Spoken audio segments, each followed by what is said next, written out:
Mheshimiwa Jaji Msimamizi, Mheshimiwa Babu, mwenyekiti wetu wa chama cha mawakili, wananchi wa matabaka mbalimbali, jina langu ni Genz, mimi ni wakili. Your Ladyship, ladies and gentlemen, good morning. I'm Honorable Dr.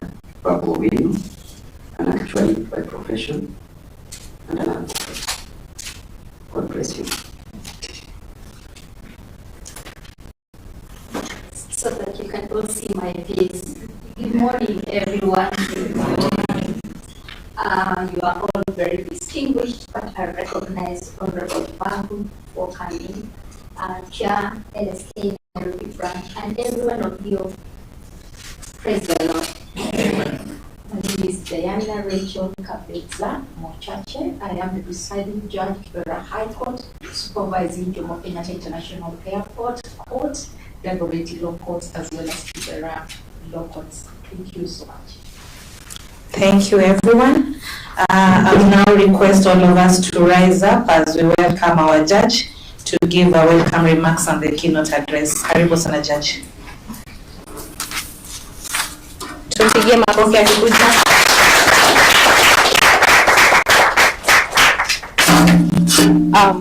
Have a seat. Thank you very much. We are going to be as brief as possible. When you see a member of parliament in the house, just look at him. He'll keep on looking at his watch. So we are going to make sure that we do not take so much of your time. The police officers are also here. They have to go back. So I will just begin reading my remarks. Honorable members of parliament, aspiring senator, the in-charge court and expedition secretariat, honorable colleagues present, the chair, Law Society of Kenya, Nairobi branch, the county commissioner, Nairobi, the county attorney, Nairobi City County, our critical justice partners, the ODPP, the DCI, the National Police Service, the Kenya Prison Service, the Probation Department, and the Children's Department, representatives from civil society and human rights organizations, distinguished ladies and gentlemen, good morning once again. When I look around this room, I don't just see stakeholders. I don't see titles or institutions or job descriptions. I see guardians of the social contract. I see men and women whose work determines whether an ordinary citizen walks in a courthouse with hope or with despair. It is therefore with great honor and deep humility that I welcome you all to this inaugural County Court Users Committee meeting convened under the supervisory jurisdiction of the High Court at Kibera. Today is not another institutional gathering. Please don't let it become one. Today is a statement, a collective declaration that justice in Dagoretti, in Kibera, in Embakasi is not the business of judges and magistrates alone. It cannot be. It is the business of every person in this room and every citizen who lives, works, and seeks protection within the boundaries of our courts. The County Court Users Committee framework established under the NCAJ is not ceremonial. Don't mistake it for one. It is a governance platform, an accountability platform, designed for moments exactly like this, to bring the entire ecosystem of the justice chain around our table, united by one purpose, to ensure that justice is not only done, but accessible, timely, and trusted. As the presiding judge of the Kibera High Court, I exercise supervisory jurisdiction over Kibera, Dagoretti, and JKIA law courts, together with about 20 police stations within these areas. These courts sit at the and they serve millions of Kenyans every year. Ordinary wananchi seeking justice, victims protection, accused persons demanding fair trial rights, children in conflict with the law, investors, families, small businesses, travelers, advocates, and the most vulnerable members of our society, people who look to the judiciary as their final refuge. their beacon of hope. But let me be honest with you. I would be failing in my duty if I stood here today and spoke only of beautiful aspirations without first confronting our realities. We meet today under the lingering shadow of June 2025. We all remember the flames. The courts under my jurisdiction faced unprecedented threats to our physical infrastructure and institutional integrity. Those were not isolated events.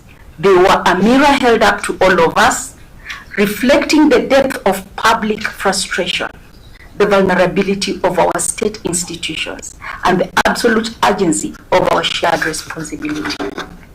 At the Dagoretti Law Courts, a court that serves thousands of ordinary Kenyans, sections of the building were vandalized and partially burned. Files, records, and the tools of justice were placed at risk. Operations were disrupted. Those who needed the court most, persons seeking bail, those appearing for hearings, victims waiting to be heard, and families waiting for justice were turned away. At Jomo Kenyatta, situated within one of Kenya's most sensitive national security and economic zones, the threat of protesters overrunning the airport access zone jeopardized not only the court but national security and international commerce. It was a stark reminder of how interconnected our institutions truly are.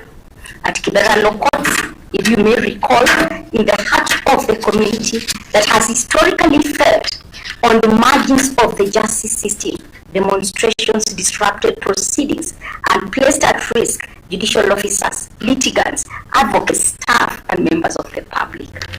Let me be brutally honest with you. Those were not just attacks on physical buildings, they were attacks on the promise of Article 159 of our Constitution. What happens when a courthouse is forced to bolt its doors due to insecurity? Bail and plea processes freeze. Victims of crime are left stranded. Suspects languish in cells without their constitutional timelines being met. Justice ceases to be a right and becomes a privilege. These events taught us a powerful lesson. Courts are not isolated islands. They are direct mirrors of the social, political, and economic health of our communities, and they must never be left to face these storms alone. And that's why you are all here. Yet, even as the demand for justice grows exponentially, our courts are operating under immense strain. Justice must not only be done, but it must be administered in an environment of safety, health, and human dignity. As I speak to you today, the physical state of the infrastructure across our jurisdiction is in a severe crisis, directly undermining public confidence. At Jomo Kenyatta, under Honorable Babu Owino, and that's why I invited you, one of the busiest and most strategically located courts in the country. Court 2 operates from chambers, a 10-by-10 room, because there is no designated courtroom.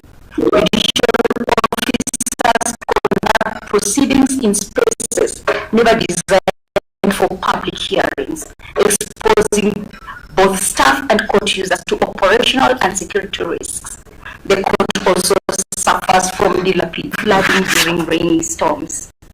At the Dagoretti Law Courts, there are no public toilet facilities for court users. They have to run back to their houses and come back to court. Sometimes they do their business just behind trees and buildings. Files and exhibit no proper registry space. The station struggles with inadequate office space and persistent water shortages due to an unfunctional borehole. At Kibera Law Courts, sections of the buildings are deteriorating with visible cracks and severe roof leakages. The access road is badly damaged and congested. Garbage is dumped at the entrance of the court, and there is raw open sewage at the gate. Constitutional vision of dignified, people-centered justice. The condition of our courts today reflects to justice, about the dignity of public institutions, about constitutional governance. These are not merely infrastructure problems. These are justice challenges. Because when litigants walk through sewage to access a courtroom, when witnesses sit in a flooded corridors, when courtrooms operate from unsafe spaces, when judicial infrastructure deteriorates, public confidence in justice is weakened and it wanes.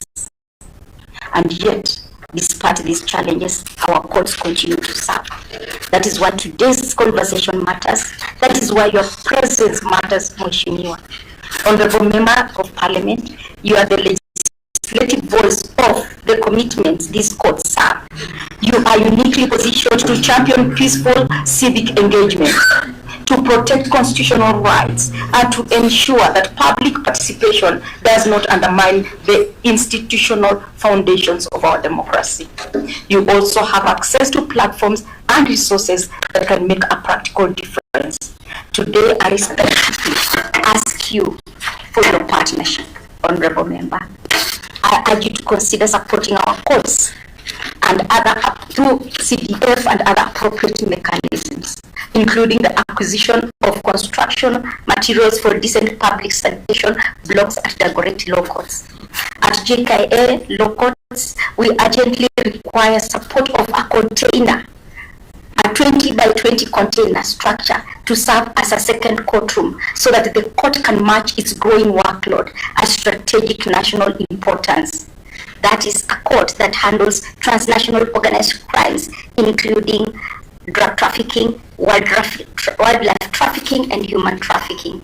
The current situation is untenable. At Kibera Law Courts, the access road urgently requires improvement and recarpeting. Access to justice begins with physical access. If one day a fire breaks out in Kibera, all of us will die because there is no escape route.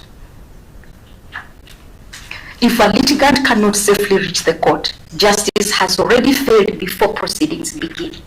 To our security partners, the OCPDs, the DCIOs, officers in charge of stations, and all security agencies represented here, your partnership remains critical. The relationship with security agencies is not adversarial, it is complementary. When courts are secure, justice functions effectively. When justice functions effectively, it becomes safer. To our security partners, the officers commanding police divisions, the DCIOs, the officers in charge of uhurukenyatta, and also presented here, your cooperation is the backbone of our court's physical and operational continuity. The relationship between the judiciary and the security sector is complementary. To our partners from the Office of the DP, your pillars solution, from charge to disposal, from conflict to accountability, is the result of your coordination with the courts. To our civil society partners, International Justice Mission, Justice Defenders Legal Resource Foundation, National Legal Aid Service, Women's Link Worldwide, the Kenya National Commission on Human Rights, and others, you are the bridge between institutions and the vulnerable. You carry the voices of those who cannot always carry themselves into our courts. Your presence today affirms that justice must remain human-centered. In return, the judiciary commits to partnership. We commit to transparency. We commit to accountability. We commit to holding this forum regularly, not as a one-off event, but as a standing platform for genuine multi-sector justice governance. We commit to Article 159 and 73 of the Constitution, which calls on us to deliver justice without undue regard to procedural technicalities, to protect the rights of the vulnerable, and to administer justice on behalf of the people, because we are just mere trustees. Ladies and gentlemen, even as we fix our physical structures, we must also modernize our legal frameworks. True to our theme, social transformation through access to justice, we are expanding alternative dispute resolution. Under Article 159(2)(c) of the Constitution, the judiciary continues to embrace alternative forms of dispute resolution as an essential pillar of accessible, people-centered justice. Today, I'm proud to say that Kibera Law Courts has become the pilot court for court-annexed mediation in criminal matters launched by Honorable Justice Mucherule, Chair of the Steering Committee in Mediation. This initiative is not about weakening the criminal justice as I address the DPP. It is about strengthening restorative justice, reducing unnecessary conflict, creating pathways for healing, accountability, and reconciliation where appropriate within the law. But for mediation in criminal matters to succeed, it requires buy-in from all of you, the judiciary, ODPP, police, advocates, prisons, probation services, civil society, parliament, and the public itself. That is why the conversation we will have today are important. Distinguished guests, the judiciary remains fully committed to building a system that is accessible, transparent, efficient, and emphasis people-centered. But people-centered justice requires more than courtrooms and statutes. It requires servant leadership. It requires partnership. It requires courage to confront difficult realities. And above all, it requires a shared national commitment to uphold the rule of law and protect public institutions. That is the spirit that brings us together today. I am reminded of a simple but enduring truth. A chain is only as strong as its weakest link. In the justice chain, the weakest link is not any one institution, it's the absence of collaboration. Today we strengthen that chain. Today we choose coordination over isolation, partnership over parallelism, shared accountability over deferred responsibility. To every person in this room, your presence here is itself an act of justice. You have chosen to show up for the people we all serve. So I invite you now to engage fully, to speak candidly about the challenges, to offer solutions with courage, and to live here with concrete commitments, and that we will track, review, and build upon at every subsequent sitting of this committee. The Kibera High Court stands ready to lead the process, but we cannot and we will not do it alone. Thank you. May God bless you all. Justice and all.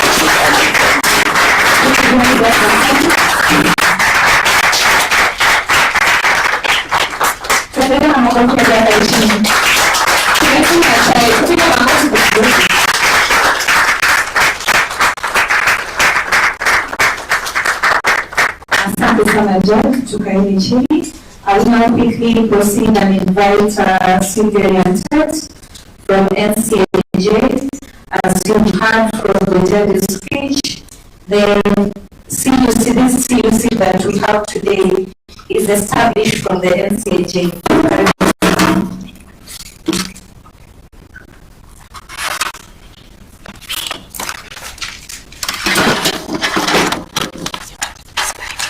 Good morning, everyone.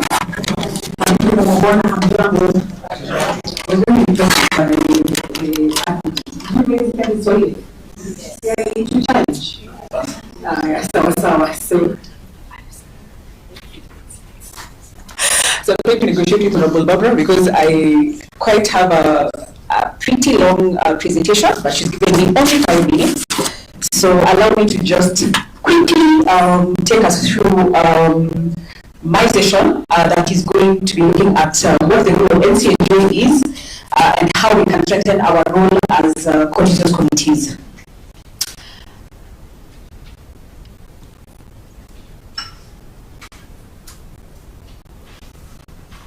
Okay. So, in terms of anchorage, coordinators committees are not an amorphous creation. They are created by statute and they are created in the Judicial Service Act at section 35. So if anybody ever wonders where NCAJ and where CUC specifically are anchored, we are actually anchored in statutes. And of importance for us to notice that our conversations and our discussions as CUC members are actually cascaded to the NCAJ Council. And they have a mandate to look at our discussions and to actually give us feedback from the discussions and deliberations that we give them, and in terms of proposals as well. In terms of membership, at the NCAJ Council, we are headed by the Honorable Chief Justice, and we have different other justice actors, including the Honorable Attorney General. We are deputized by the DPP, We have the Inspector General of Police sitting there, the Commissioner General of Prisons, the President of the Law Society of Kenya, different permanent secretaries dealing with matters of public service, gender, women and children affairs, labor, environment and land, the Witness Protection Agency, the Provision and Aftercare Service, different land state actors as well, State of the SAG Council, and we also have members of the private sector. In terms of the growth of CUCs across the country, we currently are at 293 CUCs, and we have been on a steady growth, as you can see on the charts. This is critical for us to note, because our individual discussions at CUC level actually get to our respective agency heads. So it's critical that when we sit together as CUC members, we have our discussions, and whatever we cannot sort at our individual level, we always have to cascade it to the National Council. And the National Council, as we have said, is comprising of our respective agency heads.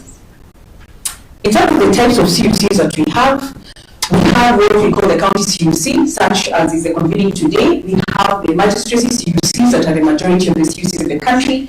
We have various tribunal resource committees dealing with environment and land justice issues, committees dealing with employment and labor justice issues, commercial justice CUCs, committees dealing with child justice issues, gender justice CUCs, and the Carries Courts CUCs. One of the key things I'd like to highlight is that I want to speak to the mandate that we have today. I think the judge had looked at my notes because she spoke to a lot of what I was going to speak to today. One of the most important things we need to realize is that we have a mandate to coordinate and to have a consultative approach in how we deliver services for Kenyans. And it's critical that we note that often the blame is the criminal justice chain fails, quote unquote. The people who are blamed are the judiciary because everybody converges at the judiciary. So they get the largest grant of accusations. However, everybody, all of us as justice actors have a duty and we are supposed to carry our own burdens. As Judge has buttressed, a chain is as strong as its weakest link. So it's important that each of us carries our weight and that we make access to justice very efficient for Kenyans who come before our courts.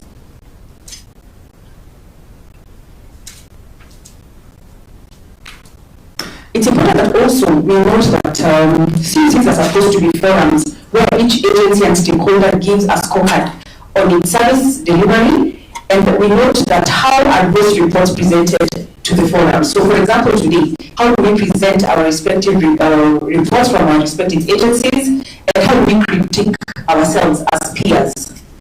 Today we've noted that our honorable judge is not sitting at the podium, she's sitting with us. So the model that we use as court committees is a round table model. All of us are equal and we're supposed to be looking critically at where the bottleneck issues are for court committees and how we can actually unclog them.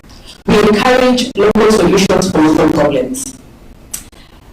One of the other key important mandates for us as court committees is improving access to justice, especially for the vulnerable people. This includes survivors of SGBV, children and people who are disadvantaged in the justice system. Further to this, another critical mandate for us is to ensure that we enhance service delivery to all our agents, to all the people that we serve, and this is a duty to all of us as member agencies. So we must take delivery steps to ensure that the agencies actually deliver the expected services to our customers, and also it's critical that we ask ourselves questions when we come to our meetings. Are we really serving our clients and our customers efficiently? Another critical mandate is to enhance engagement and participation of the public in decision making and service delivery.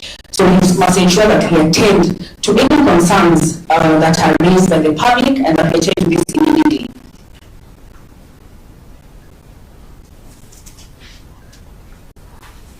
Further to this, we are to strengthen feedback mechanisms and promote dialogue amongst ourselves as stakeholders. We are also to promote information sharing and learning amongst ourselves. So for example, if one agency has developed a policy, can they sensitize the rest of us on the same? So ODPP, I know there's an ODPP, Madam Rugut. When you guys develop your policies, please sensitize the CUC members of the same so that everybody is on the same page.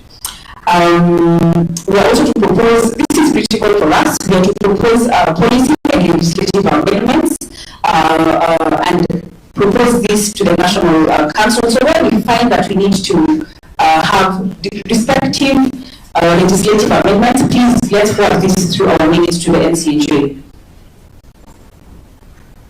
One of the critical things I want to speak to also is issues of ADR and dispute resolution. Allow me to just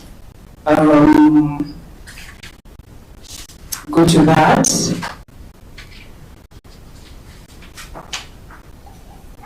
So, with regards to dispute resolution, I think for many of us who, many of us may be aware that at least in the last year, we've had quite a number of hiccups in terms of dispute resolution among CUC members, and many of, in some instances, we've actually crippled the justice system. Last year alone, I think we had a few hiccups between the bench and the bar. So the question is, how can we diffuse these tensions before we actually cripple the justice system? It's critical that we have a cascaded system. So at the magistracy level CUCs, we are supposed to mediate within amongst ourselves. If we cannot do that, please let's cascade that to the high court level, where we have the county CUCs. And if at all we cannot actually diffuse those tensions, then we cascade that to the national level, and we have mediations done at that national level. So that's critical for us to note. I think that's one of the things that I wanted to really address in terms of dispute resolution amongst ourselves. I still have quite a number of slides to go, but I think I'm out of time, but I'm happy to share this later. Thank you.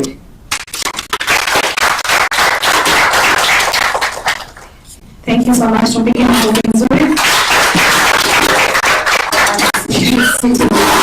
I'll proceed and invite my chair.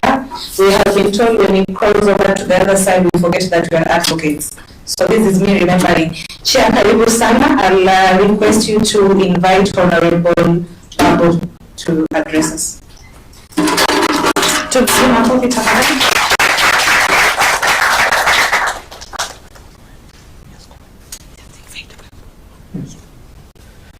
Well, thank you so much, the Honorable Barbara. Indeed, Honorable Judge, this is quite progressive. I think as members of the bar, the people who I would consider as prefects for the rule of law, we are really encouraged when we see these kind of initiatives, because sometimes the justice players tend to forget that we are one chain. And as you've very evident is to welcome a learned colleague and also the honorable member for Embakasi, the Honorable Babu Owino. Karibu sana.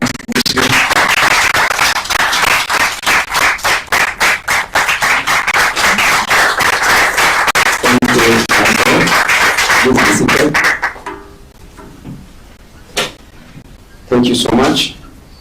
My lady, the Honorable Justice Diana Muchache Kapetsa, the presiding judge, Kibra High Court, the Honorable Heads of Stations under her ladyship's supervision, Honorable Judicial Officers present here today, my colleagues from the bar,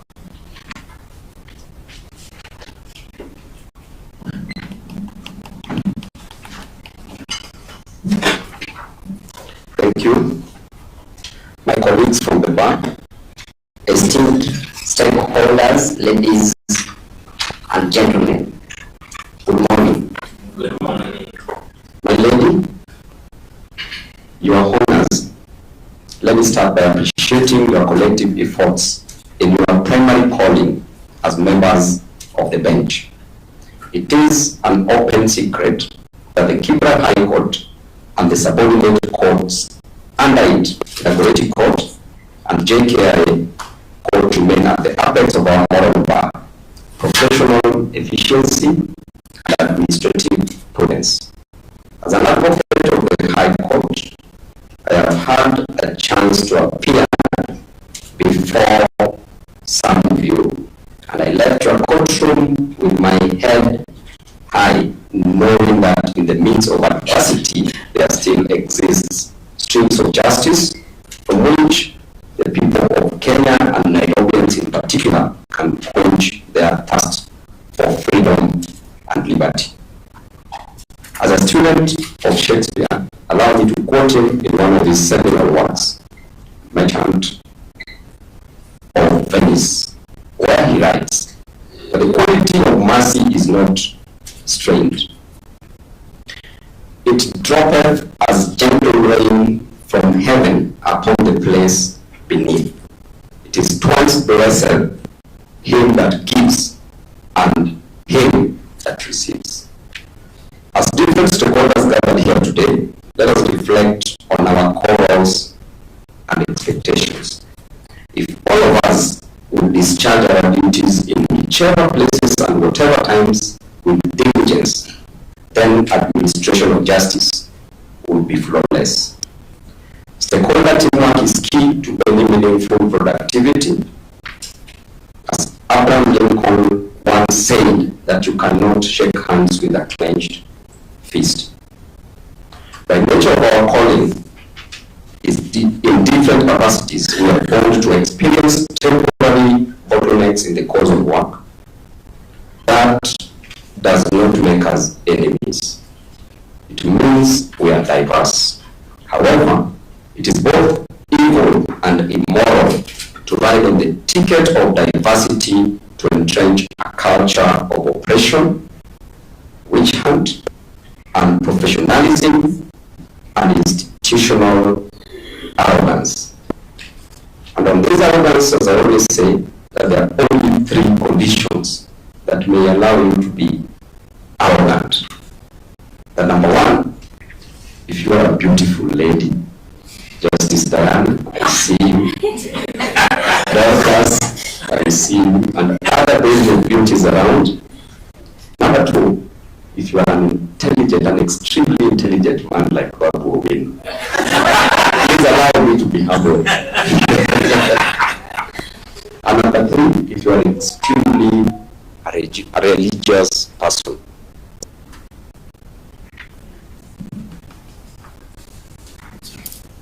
If you are extremely a religious person, but still with all these qualities, still be humble. As a member of parliament and strategically sitting on the budget committee, I have always looked at the judiciary with favor. For I know the critical role it plays in neutralizing competing interests of mankind, which if left unchecked would lead to the extinction of the weak, the poor, and the underprivileged. I've been so saddened to hear Justice Diana saying that a magistrate at JKIA sits in a chamber which is a 10 by 10 chamber. It really saddens. Cross Lang'ata here, cross the road, when you look at the cemetery, the grave of a rich man is slightly bigger than a 10 by 10. So it's really saddening. And as a result of that, as a member of parliament in that area, I will allocate some resources from CDF to ensure that some work is done.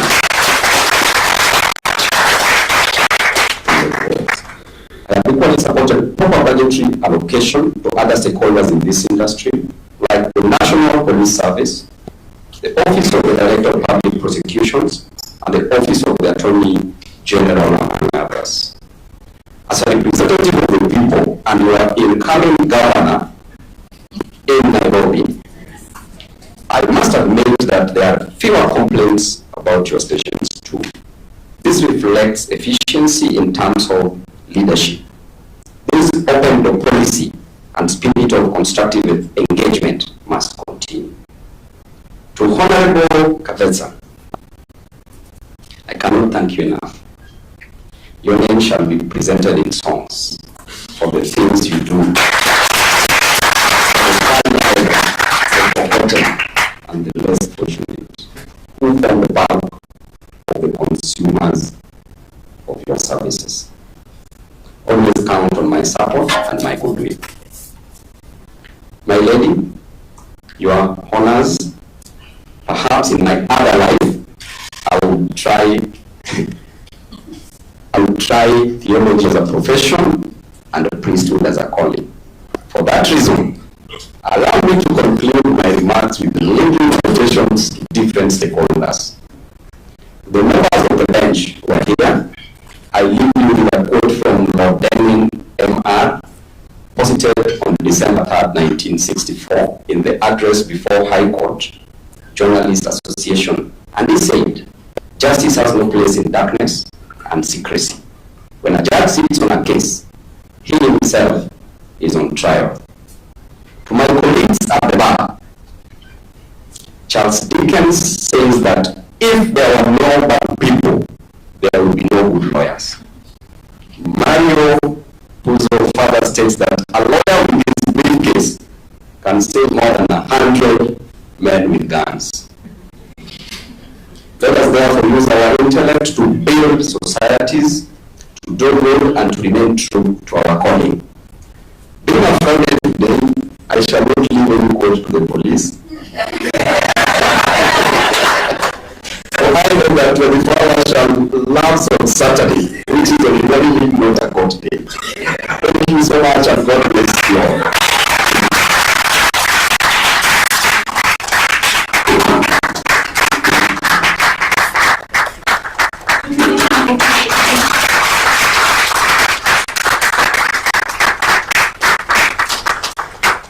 Asante sana. We may have our seats.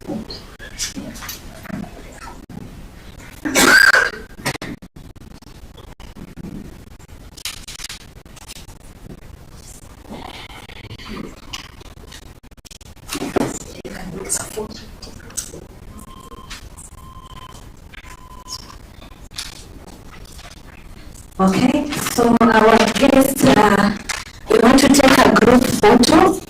So we step outside for a group photo, we do tea break, then we come back and proceed to the next part of the program. Tafadhali tuendeni pale mbele ya entrance.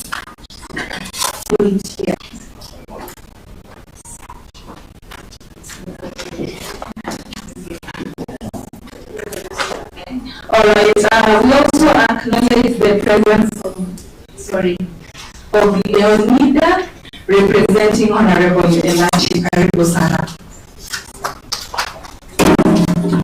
Cameraman wetu tufuateni nyinyi pia wageni wetu.